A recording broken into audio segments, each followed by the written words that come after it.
They say good fences make good neighbors. Well, I say good balconies make for great lovers. Hi, I'm Lana, and I'm about to tell you how my perfectly normal balcony turned into a not-so-normal love nest.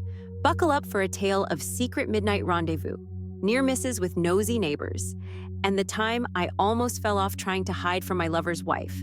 Who knew suburban life could be so exciting? It was just another lazy Sunday afternoon when I first spotted him.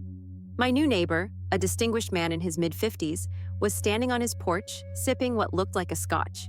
I'd never paid much attention to older men before. In my mind, they were all golf-obsessed dads with mortgage payments and midlife crises, but something about him caught my eye.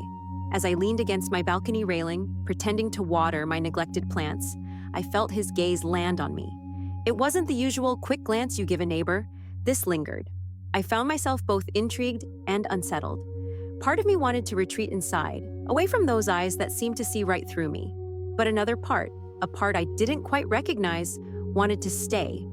Over the next few weeks, my balcony transformed from a place where I'd occasionally dry laundry into my own private lookout point. I started spending more time out there, always finding some excuse, reading a book, having my morning coffee, or just getting some fresh air. Each time, I hoped to catch a glimpse of him.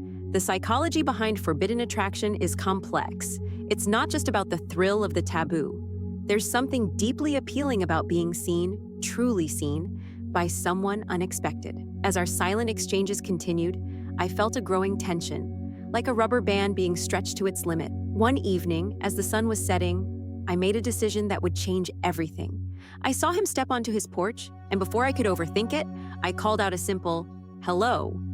His surprise was evident, but so was his smile. That smile stirred something in me, a curiosity, a hunger for connection I hadn't realized I was missing. Looking back, I'm still not entirely sure what made me approach him. Maybe it was loneliness, or boredom, or just the intoxicating pull of the unknown. Whatever it was, that simple greeting opened the door to a world I never expected to enter. As we moved from casual balcony conversations to something more, I couldn't help but wonder, what would our first real encounter be like? The anticipation was both thrilling and terrifying. Little did I know, the complexities of our budding relationship were just beginning to unfold. The line between innocent neighborly chat and something more can be razor thin. One moment, you're exchanging pleasantries about the weather. The next, you're opening your balcony door at midnight, heart pounding to a man old enough to be your father. How did we get here? The soft tap on my window that night sent shivers down my spine. As I slid open the balcony door, there he stood, my 55-year-old neighbor, looking both nervous and determined. We fumbled through awkward small talk, the air thick with unspoken tension. I offered him a drink, my hands shaking slightly as I poured. He accepted with a grateful smile, our fingers brushing as I handed him the glass. At first, our conversation was stilted, punctuated by long pauses and averted gazes. But as the night wore on, something shifted. We found ourselves sharing childhood memories, hopes, and fears. His life experiences fascinated me, while my youthful enthusiasm seemed to invigorate him. The age gap that once felt like a chasm began to shrink. Our emotional connection deepened with each meeting. We progressed from polite chit-chat to heartfelt discussions about our dreams and disappointments. I found myself opening up about insecurities I'd never shared with anyone else. He, in turn, revealed vulnerabilities that his public persona as a family man had always hidden. As weeks passed, our physical proximity grew closer. What started as accidental touches evolved into lingering handholds. The tension between us built, electric and undeniable. I caught myself studying the lines around his eyes, wondering how his lips would feel against mine. Then came the night that changed everything. As he was about to leave, I reached out and caught his hand. Time seemed to stand still as we looked at each other, the unspoken question hanging between us. Slowly, he leaned in. Our first kiss was gentle, tentative, yet filled with a passion that took my breath away. That kiss opened the floodgates. Our physical intimacy evolved rapidly after that, each encounter more intense than the last. The contrast between his experience and my eagerness created an intoxicating dynamic. Yet even as our physical relationship deepened, so did our emotional bond. As I watched him climb back over my balcony railing that night, I realized we had crossed a point of no return. The thrill of our secret meetings was addictive, but I knew the challenges of keeping this hidden were only beginning. How long could we keep this balancing act going before someone noticed? Have you ever felt your heart race not just from passion, but from the fear of being caught? As our secret meetings became more frequent, that cocktail of excitement and dread became my new normal. Keeping our relationship hidden was a daily challenge. Every glance, every casual interaction in public had to be carefully measured. I found myself constantly on edge, hyper-aware of my surroundings. But instead of draining me, this constant state of alertness fueled an addictive thrill. We developed a secret language of subtle gestures and coded messages. A certain way he'd arrange his gardening tools on the lawn meant he was free that evening. I'd respond by hanging a specific color of towel on my balcony. We used encrypted messaging apps for more detailed planning, always deleting our conversations immediately after. There were close calls that made my heart stop. Once, his wife came home unexpectedly while he was with me. I had to hide in my closet, barely breathing, as he climbed down the balcony and sprinted home. Another time, a nosy neighbor almost caught us kissing in my kitchen. We had to pretend he was fixing my sink, a flimsy excuse that left us both shaking with nerves and suppressed laughter. The psychological effects of maintaining our secret were intense.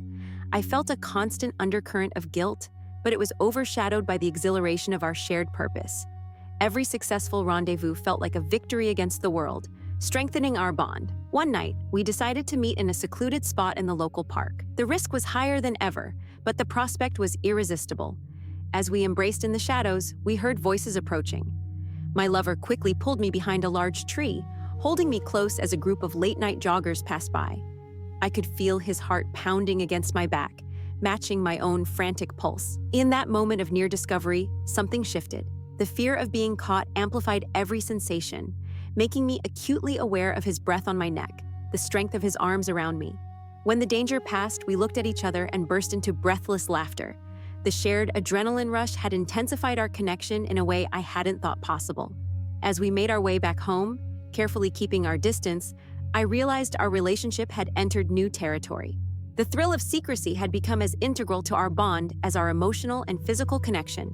But with this intensity came new questions and complexities. How long could we sustain this balancing act? And what would happen when the music inevitably stopped? They say that what goes up must come down. In the case of a secret affair, the fall can be sudden and devastating. As I prepared for another clandestine meeting, I had no idea that our carefully constructed house of cards was about to collapse. It started as an ordinary Tuesday evening. I was tidying up my apartment, arranging fresh flowers on the bedside table, a small touch that had become part of our ritual, but something felt off. Earlier that day, I'd noticed my lover's wife giving me an unusually long look as we passed each other at the local grocery store. Her eyes had lingered, filled with an emotion I couldn't quite place. Unease crept over me as I recalled other recent oddities: hushed phone conversations, canceled meetings, and a general air of distraction from my usually attentive partner. As twilight settled, I heard the familiar sound of footsteps on my balcony. But instead of the quiet tap I was accustomed to, there was a loud bang as the door flew open. There stood my lover's wife, her face a mask of fury and betrayal. Behind her, my lover looked pale and defeated. In that moment, time seemed to stand still. My body instantly flooded with adrenaline. My heart raced, and my thoughts became a jumbled mess of panic and self-preservation. Fight or flight? There was no fighting this. Flight was my only option. But how? The balcony door was blocked, and the furious wife stood between me and the only other exit. As the wife began hurling accusations, I forced myself to take a deep breath. Panicking wouldn't help.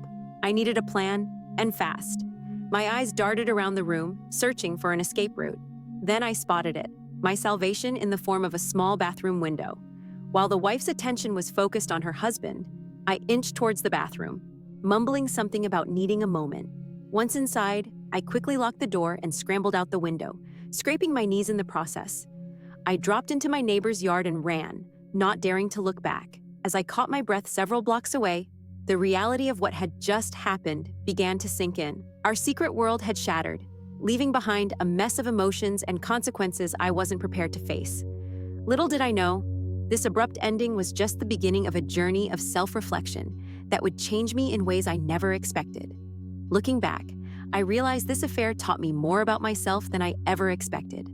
I learned that connection can transcend age, that passion often comes with a price, and that the line between right and wrong isn't always clear.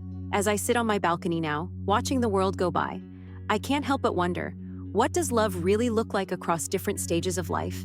Can emotional bonds truly overcome societal expectations? And at what point does the thrill of forbidden love outweigh its consequences? My balcony has returned to its ordinary state, a place for plants and fresh air. But in quiet moments, I still feel echoes of those midnight encounters. They've left an indelible mark, shaping my understanding of intimacy, desire, and the complex nature of human connection.